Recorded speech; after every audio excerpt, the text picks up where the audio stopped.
a la iglesia y al cristianismo han sido los unicitarios. ¿Por qué?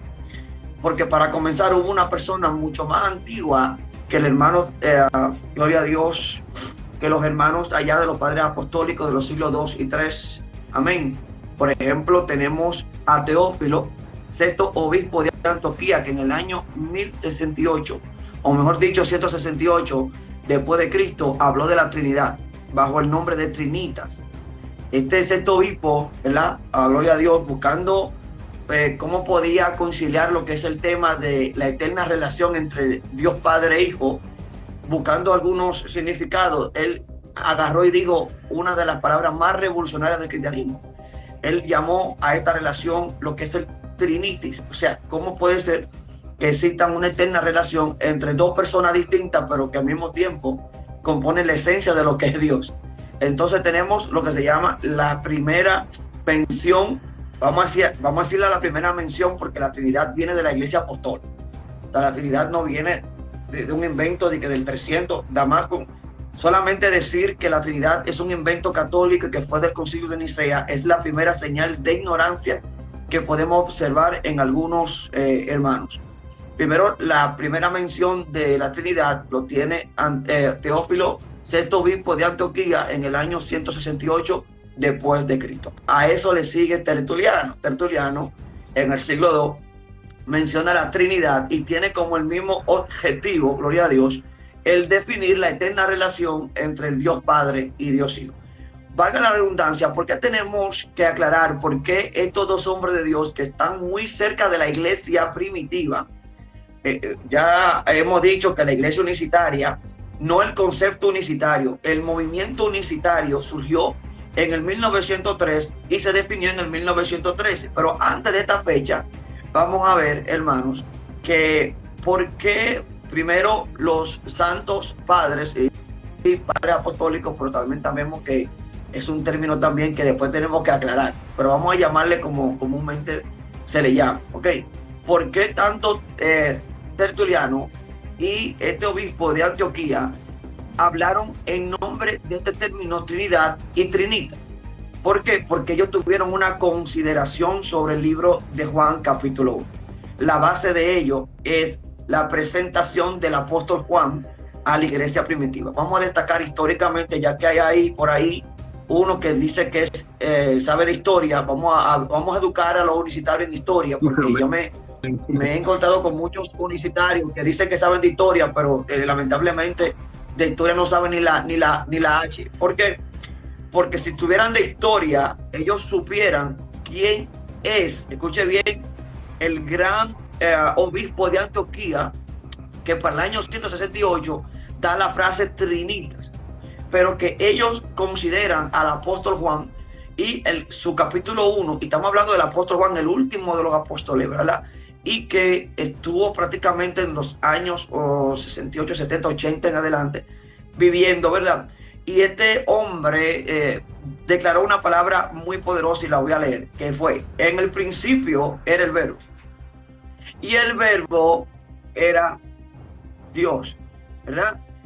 Y el verbo estaba con Dios. Normalmente nuestra amada versión Reina Valera lo dice: en principio, en arge, gloria a Dios, era el verbo, y el verbo era con Dios, y el verbo era Dios. Lo primero que tenemos que denotar es que la consideración gramatical, ahí hay uno que sabe de griego bíblico, eso me encanta, porque de griego sé yo, gloria a Dios. Y bueno, y perdóname que no me presenté, pastor, me presento formalmente como maestro didascalo soriano. Tengo un doctorado en teología egresado por la Universidad Evangélica de las Américas. Soy especialista en lenguas bíblicas tales como griego y hebreo, y tengo vasto tiempo enseñando esto. Y una de las cosas es que los unicitarios tuercen la gramática griega para su propia, ¿cómo se puede decir? Para su propia cosmología. Igual que los testigos de Jehová, que agarran su versión, gloria a Dios, la traducción del Nuevo Mundo, y ellos modifican y usan la gramática a su favor. Así mismo hacen los unicitarios. Pero sabemos que la palabra de Dios tiene un fundamento, ¿ven? Gloria a Dios. Y aquí me detengo, gloria a Dios, y le digo que la palabra que utiliza el autor de Juan, la palabra era, es un verbo imperfecto activo indicativo en tercera persona. ¿Qué significa este texto? Este texto, que se traduce como era, es en mí en griego, y en mí tiene un significado muy, muy especial, que es una condición existente. Yo existo. ¿Qué está diciendo el autor de Juan? El autor que es Juan está diciendo, en el principio, el Logos ya estaba en existencia. Ay, Padre Santo. Oiga lo que dice esto, oiga lo que dice esto. Y dice que este Logos, verbo que ya estaba en existencia, escuche bien, estaba con, en griego es pros theon, estaba delante, estaba con el Padre, pero al mismo tiempo era Dios igual que el Padre. Ahora, fíjense algo, esta consideración gramatical que los padres de la iglesia consideraron enseña de que hay dos cosas que tenemos que entender y tomar en cuenta. Primero, es que cuando dice que estaba prosteón, estaba con Dios y era Dios, hay un asunto con la palabra Dios, y es que la mayoría de los susólogos, de los universitarios, manipulan esta palabra. Jesús es Dios. ¿Y cómo si Jesús es Dios, entonces está en el cielo? A veces no entendemos que Dios es un título. Inclusive, la RAE, la Real Academia de Lengua Española, declaró no hace mucho tiempo de que Dios, con D mayúscula, tenía que ser el nombre propio del Dios de Abraham, de Isaac y de Jacob, del judaísmo. Escuche bien esto. Pero cuando el texto dice que el verbo era con Dios, tenemos que entender que la palabra Dios se le atribuye al Padre. ¿Cómo lo sabemos? Porque en Primera de Juan, capítulo 1, verso 1, dice lo que nuestros ojos contemplaron, lo que nuestras manos palparon, tocante al verbo de vida, la cual estaba con el Padre y se lo manifestó. Primero, fíjense que aquí no dice que estaba con Dios, sino que estaba con el Padre. Mire cómo el mismo autor declara y hace una nota aclaratoria. O sea, donde Juan 1 dice Dios, aquí es el Padre, para que no haya confusión. De manera que en Juan 1, la frase Dios está hablando del Padre, que lógicamente es distintivo del verbo, que es el Logos. Entonces, vamos a comenzar por ahí. Estos tipos de cuestiones, entre otros, ¿verdad? Llevan a estos padres de la iglesia a hacerse un análisis. Primero, ¿cuál es el análisis? Primero, una reflexión sobre el Hijo. Cómo el Hijo, que es Cristo, tenía una comunión ininterrumpida, eterna y persistente con el Padre. De manera que eso llevó a los padres de la iglesia, especialmente a Teófilo, sexto obispo de Antioquía, y a Tertuliano, a buscar algunos términos, la cual pudieran definir esta relación entre dos personas distintas, pero que en esencia tienen la misma naturaleza. Y la palabra que ellos utilizaron fue la palabra, gloria a Dios, Trinidad o Trinitis. Ok. Ahí, hermano, comienza a ¿qué? A utilizar la Trinidad, el término que, para la redundancia, es Trinidad. Y como vemos, es mucho más antiguo que el 300. Mucho más antiguo que el 325, antes del concilio de Nicea. Y a eso tenemos que sumarle que los grandes teólogos del año 90 al 277 utilizaron el concepto Trinidad en contra del arrianismo y en contra de otras cosas que vamos a hablar ahora. O sea que del 90, y estamos hablando de teólogos como Clemente de Roma, estamos hablando como Tertuliano, como Teófilo, estamos hablando Ireneo de Lyon. Todo eso, hermano, surgieron del 90 al 270, que hablaron ampliamente sobre la Trinidad, que fue mucho más antiguo que el 300. Escuche bien. Ahora, ¿dónde sale la corriente modalista? Sabelianismo. Aunque a ustedes, mis amados hermanos, les duele un poco, ustedes son sabelianistas. Los sabelianos, que hoy son sabelianos del siglo XXI, gloria a Dios, vienen primero de Sabelio, pero primero vamos a identificar de por qué Sabelio utilizó esta pésima definición de Trinidad. Para Sabelio, Trinidad era que Dios era una persona con tres modos distintos de manifestarse. O sea que Dios se hacía pasar por Padre, se hacía pasar por Hijo y se hacía pasar por Espíritu Santo. Lo que muchos Jesús solo no saben es que Sabelio creó esa doctrina en base a una confusión. Hay conceptos trinitarios que son herejicos. Ojo con esto. Porque sabelialismo fue un intento de definir la Trinidad, no de negarla. Y ahí es que caen muchos en error. Pero él, intentando razonar con algo que se tiene que tomar por fe, cayó en un error. ¿Por qué?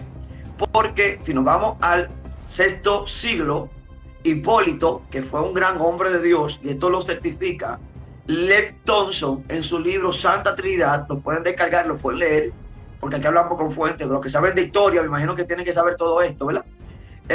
Gloria a Dios.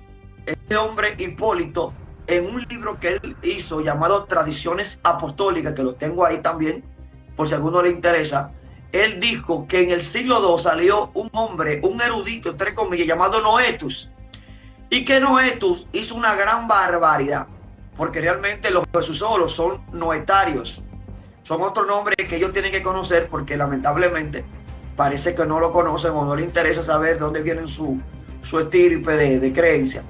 Noetus fue el primero o uno de los primeros de decir que Jehová y el Padre son la misma persona. Cuando ni el apóstol Pablo, ni el apóstol Pedro, ni el apóstol Juan, ni ningún padre apostólico de la historia se atrevió a decir una herejía tan grande. O sea, Noetus en el siglo II dijo que el Padre y el Hijo eran la misma persona. De esta manera, pastor Giancarlo Lea, resulta que el Padre era quien estaba muriendo en la cruz, y que ahora mismo no hay Padre en el cielo porque ahora Cristo es el Padre, pero que también el cielo está vacío porque ahora vino el Padre como Espíritu Santo. Entonces tenemos lo que dijo el gran teólogo Tertuliano sobre Noetus: crucificó al Padre y menospreció al Paracleto. Y esto es lo que están haciendo los universitarios. Están crucificando al Padre y están desechando al Paracleto. Y esto es una gran herejía que tenemos que denunciar. Luego, Noetus, propagando su herejía, tuvo algunos, gloria a Dios, también hermanos de aquellos tiempos, uno de ellos Espígono, ¿verdad? Otro es Praseas, llevaron tomaron esta enseñanza, escuche bien, y la llevaron a Roma. O sea, que si vamos a hablar de doctrina católica romana, los universitarios son los primeros calificados para llamarse doctrina romana. ¿Por qué? Porque Praseas y Epígono llevaron las enseñanzas de Noetus y la llevaron a Roma, donde Sabelio la recogió y enseñó el modalismo. Enseñó, para no darle mucha cavidad al tema de que el Padre y Cristo eran la misma persona, sino que lo que quiso decir es que el Padre era el Hijo, era una manifestación del Padre. Estaba tratando de rellenar huecos, pero como decimos, nadie puede tapar un hoyo cavando otro. Eso es imposible. Transcurre el tiempo y también encontramos otras modalidades. Por ejemplo, encontramos el adopcionismo, la cual enseñaba de que Cristo fue un ser humano cualquiera y que luego se volvió divino. Especialmente algunos dicen, otros no, que a través del bautismo, etcétera. También tenemos a Arrio, que hizo un gran impacto en la iglesia, y por Arrio es que los códices vaticanos y sinaíticos le quitan y le estirpan todos los textos trinitarios, gloria a Dios, y otros textos en los cuales ponen a Cristo como divino. Mucha gente no conoce estos datos, pero por ejemplo tenemos estos documentos del gran, gloria a Dios, maestro César Vidal, que él tiene un libro que se llama Conspiración contra las Escrituras, y él dice y sospecha de arrianismo en los documentos del siglo IV y V. Por eso es que los códices vaticanos y sinaíticos, en la mayoría de los textos que se le atribuye a Cristo, no solamente divinidad, sino individualidad, se estirpan. Pero como todos los que han modificado la Biblia para su conveniencia siempre dejan como un error, lo que pocos saben es que los códices vaticanos y sinaíticos han dejado 2 y 3 textos que muestran a Cristo como divino. Arrio enseñó, se fue mucho más lejos y dijo que Cristo, no, Cristo es un Dios. Es un Dios menor. Oiga, es un Dios más chiquito. O sea, intermedio. Lo que decía Filón de Alejandría, que si nos vamos a la historia, Filón de Alejandría enseñó que entre el Dios espíritu puro y la materia existía un Dios durmio, y que el Dios durmio era el que creaba la materia, pero que no era Dios, sino que era un Dios. De alguna manera esta corriente se filtró en la iglesia y llegó a ser tomada por algunos padres de la iglesia que eran más alegóricos en la hora de interpretar que literal. Entonces Arrio enseñó que Cristo fue una creación del Padre, ya que herejía, que el Padre lo creó y que Cristo tuvo una existencia sí, preexistencia, pero a partir de una creación.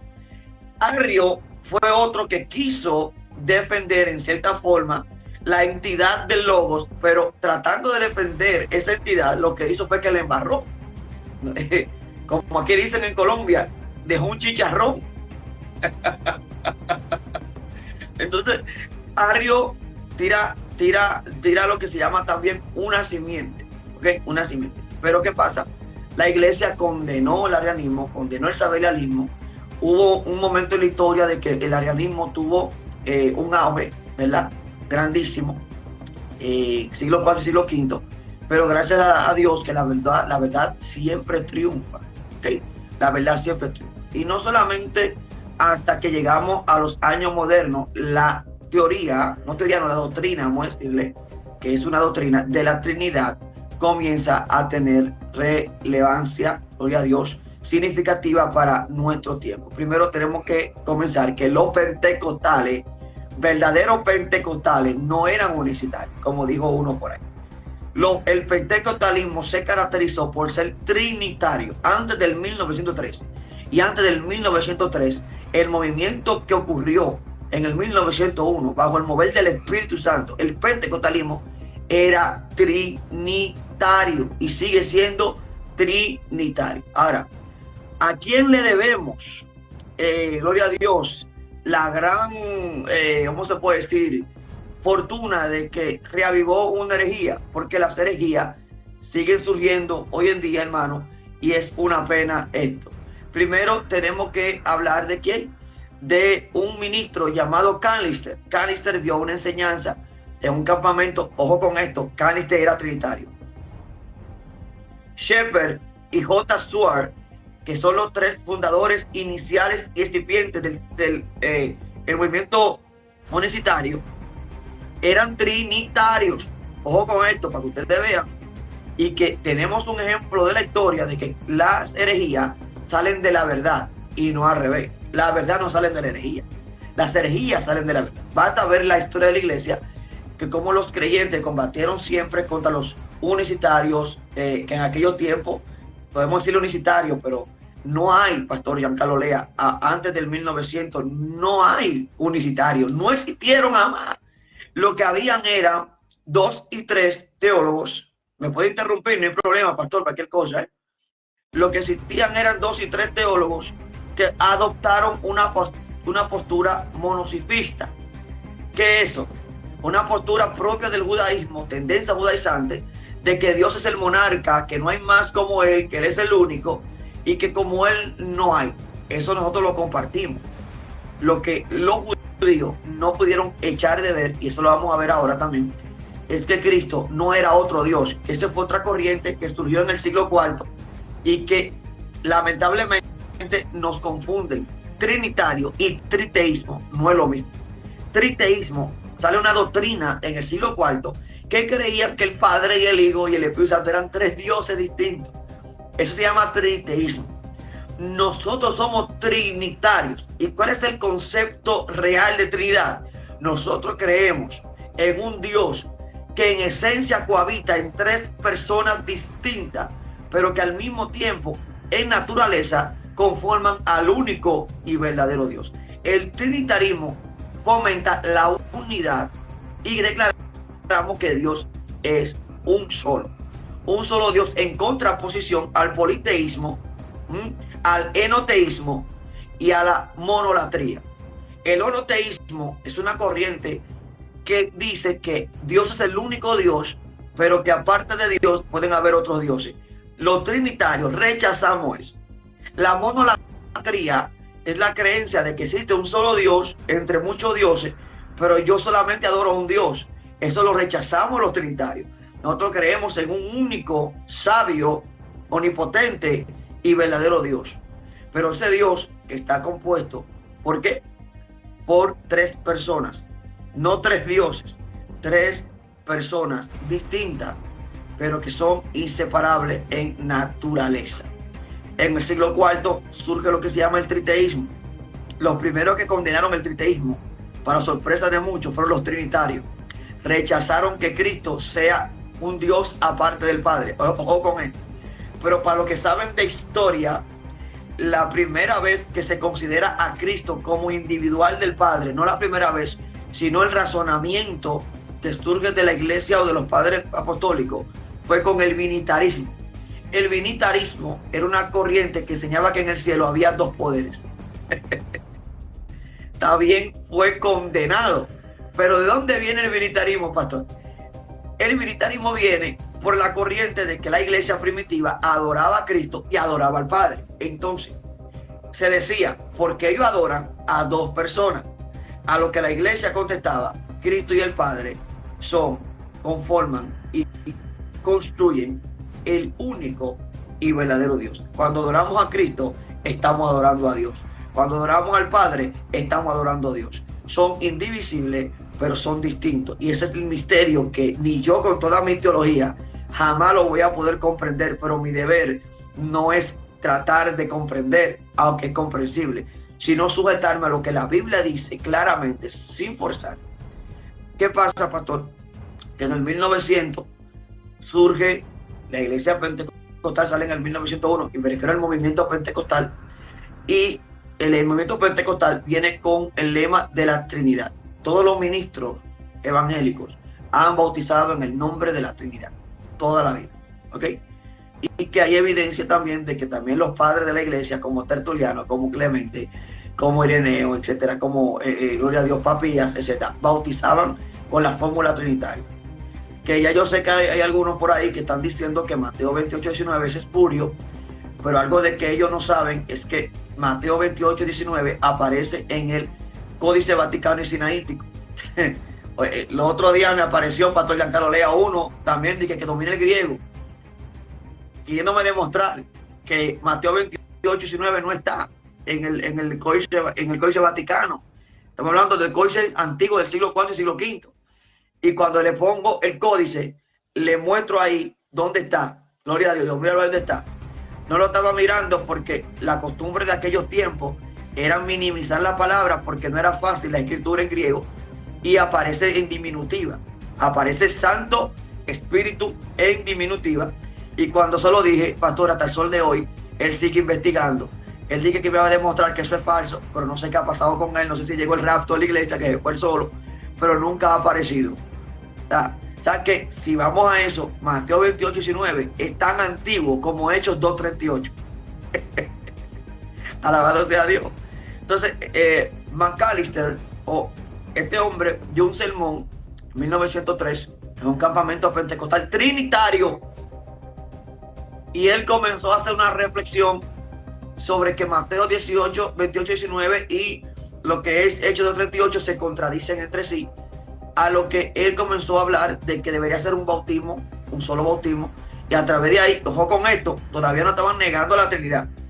En ningún momento Callister negó la Trinidad. La Trinidad es, o el unicitarismo, es una concepción, una construcción teológica posterior al 1903, porque ni los grandes fundadores de ellos mismos estaban negando la Trinidad. Shepherd, que fue otro que, según a través del estudio de Callister, y eso lo podemos ver, eso está en historia, está en internet, está eso, hermano.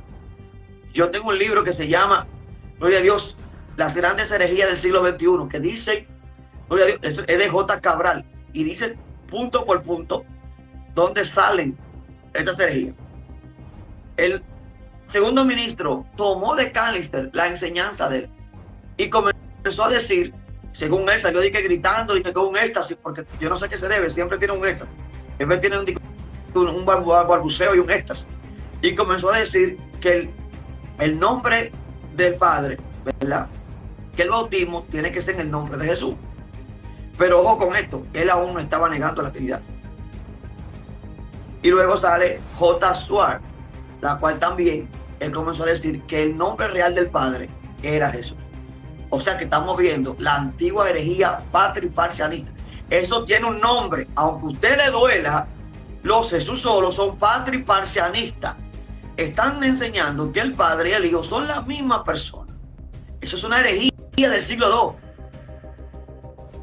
Una herejía. Una herejía. No una doctrina, una herejía. Que luego le siguió Sabelio. Pero la diferencia entre gloria a Dios, el patriparcianismo y el sabelianismo, es que el sabelianismo buscaba entender la Trinidad, no negarla. Resulta ser que a partir del 1914 y el 1916, que son expulsados este tipo de creencias de las iglesias, especialmente las iglesias evangélicas trinitarias, ellos comenzaron a reunirse, típico de una secta, hermano, comenzaron a reunirse, gloria a Dios, a enseñar la iglesia del nombre. La iglesia del nombre, la iglesia unicitaria, y comenzaron a enseñar que no existe Padre, que no existe Espíritu Santo, sino que Cristo es el Padre y es el Hijo. Ellos como que lo empañan. Ellos dicen que el Dios, gloria a Dios, es el Padre, se manifiesta como Padre, como Hijo y como Espíritu Santo. O sea, que estamos hablando que desde el siglo II hasta el siglo III y IV y hasta el 1900 no existe un movimiento unicitario. Solamente existen teólogos que fundamentaron herejías que tienen nombre, como cuáles: patriparcianismo, sabelianismo y entre otras cosas. Gloria a Dios. Podemos entrar a la base bíblica, o no sé si me quiere, no sé, gloria a Dios, Pastor Giancarlo, yo puedo seguir, pero cualquier cosa también me puede interrumpir. Ok, gloria a Dios. Vemos también, hermano, que los Jesús solos distorsionan muchos textos bíblicos. Vamos a comenzar por ahí. Por ejemplo, primera de Juan o Juan 1:1. Primero, y antes que todo, o antes que nada, vamos a derribar un fundamento que ellos tienen, el santo patrón, el argumento de ellos mayormente, y lo tengo que decir para desactivar, para quitar el fundamento de la Trinidad, es neutralizar Mateo 28:19. Porque Mateo 28:19 es la fórmula trina dado por nuestro Señor Jesucristo. Y a todas las naciones, bautizándolas, enseñarles lo que yo he enseñado, bautizándolo en el nombre del Padre, del Hijo y del Espíritu Santo. Lo primero es que del nacimiento de la iglesia, dada en el día del Pentecostés, y en las epístolas más antiguas, como la Tesalónica, que está en el año 50 después de Cristo, hasta el siglo II, ningún apóstol ha negado la fórmula trina.